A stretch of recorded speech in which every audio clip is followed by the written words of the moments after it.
This place makes the Bermuda Triangle look like a kiddie pool.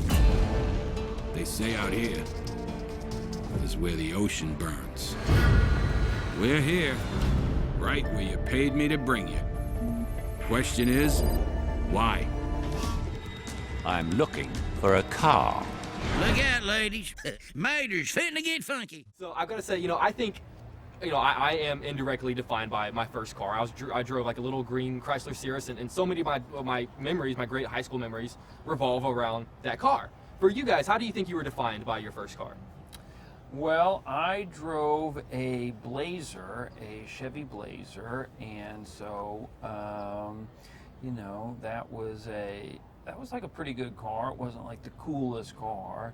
It wasn't four-wheel drive, but I guess your first car does kind of define you, or so many of your high school memories revolve around, and a Blazer has like a back seat, so obviously, girls and stuff like that.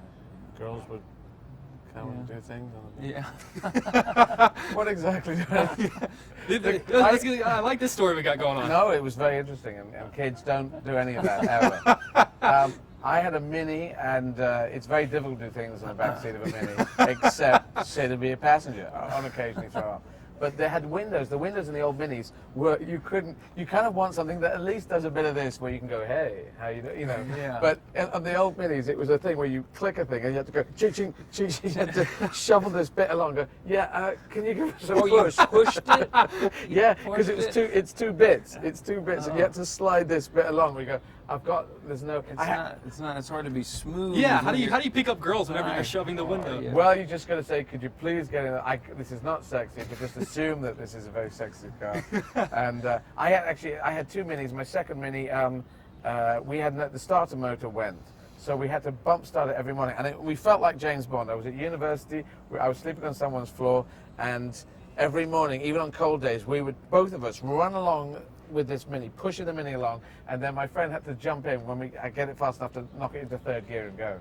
It was quite sexy. And we'd go to petrol stations, I'd lock it up with the engine on and go and get something from the shop because I couldn't restart it. So I'd leave the engine on, so it was, but no one was in it. It was just locked. How'd you like to come and see the world with me? You mean it?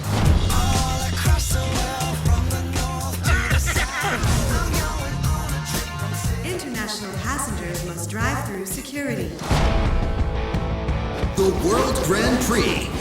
3 races, 2 continents, but only one winner. Ka-chow! One of the great moments in the movie is whenever you kind of mistake what she's telling you for a girl trying to pick you up, trying to hit on you. Right. What is the secret to knowing if a girl, because sometimes I'm not aware if a girl is hitting on me or if she's talking, what is the secret of knowing this? It's really hard to tell. I remember a long time ago, back in the 90s, this girl took me to her apartment, comes out in this unbelievable lingerie. And I'm thinking to myself, if I play my cards right, I might be kissing her. I still didn't have a clue. So it's hard. You really got to let us know. I think basically they just got to tell you. Because I'm with you. Right? Back in the day, I didn't know. In England, it's, I haven't ever been single in America because I met my husband who's American in England. But it seems to me that it's much harder here than it is there because there you just get drunk. Everybody just gets drunk. And then you get off with someone in the back of a taxi going home.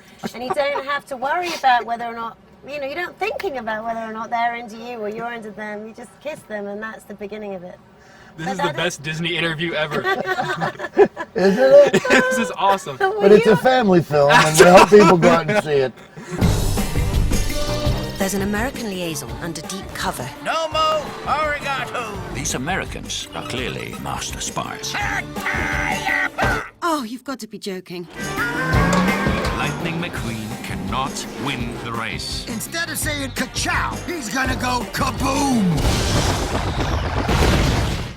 I've got to say, I love Pixar more than life itself, but if I had to make one dig at it, is that I think it has ruined everyday life for me because I look at my toys and I'm like, they don't go on adventures. My cars don't talk. My parents aren't superheroes and there aren't any kind of monsters in my closet. How do you live in this Pixar world for however We have the months? same thing where it's hard to then go make movies with companies besides Pixar. Right. Because Pixar is, we both had the same experience of visiting Pixar up in Northern California and really wanting to just move in there, kind of get an intern job. It just, there's such a great feeling at the company, and I think it starts with... They can redesign their own offices. Yeah. That imagination goes into this. Yeah. Life is just a little sad after you leave Yes, Pixar. well, it is. You are taken to a place where it's kind of, oh, wow, because, Italy looks wow, and London and Paris, and it's very shiny, and of course, Japan as well. I don't know Japan so well. But I'd like to put those goggles on where you get completely inside it, and then we'll all go crazy. McQueen needs your help, Mater. You ready? Is the Pope Mobile Catholic? No one can stop us. Friendships can be dangerous in our line of work, Mater. Mater! I'm sticking by you the way you always stick by me! It's the American spy! He's getting away! Excuse me, leaking oil. Sorry, lady. Is that you guys are very proud of the dents and the scratches and all the little imperfections that your vehicles have. What are some dents and some imperfections and some flaws that you guys have that you're proud to have? Go ahead, Ollie. Terrible breath. Larry, can you testify to this? Is this true? I have no idea, but I don't want to find out now. What in the world? I don't know. Really? You don't have good breath? No, I just was being stupid. I mean, I have perfect breath. Everything about me is perfect. I can't think of an imperfection. I know. That's what I can't either. I don't think either one of us in real life, we don't have any breath. No. But it's true that one should that it is an important thing to do, to come to terms with the things about oneself that are less than perfect and see them as war wounds and Well, I like I have like little scars and stuff like this. Although I would call those dents from growing up and just their memories. Right. Like this is a memory. What happened right there? When I was 5 years old, I was in a bad farming accident, almost died. That's a story. Yeah, and that is a story. So when I look at this, that brings back that whole thing. So that's a dent. That's like Mater. That's like when Holly Schiffel gets her dent. There's a story to be told with that dent. So like whether you have a mark on your leg or however you got it, some people try to cover them up. And that's just be proud of who you are. I mean, if you know what, that tells a story right there, a story of my life. Just like whatever. wrinkles. It's like wrinkles. It's the same thing. Everyone shows an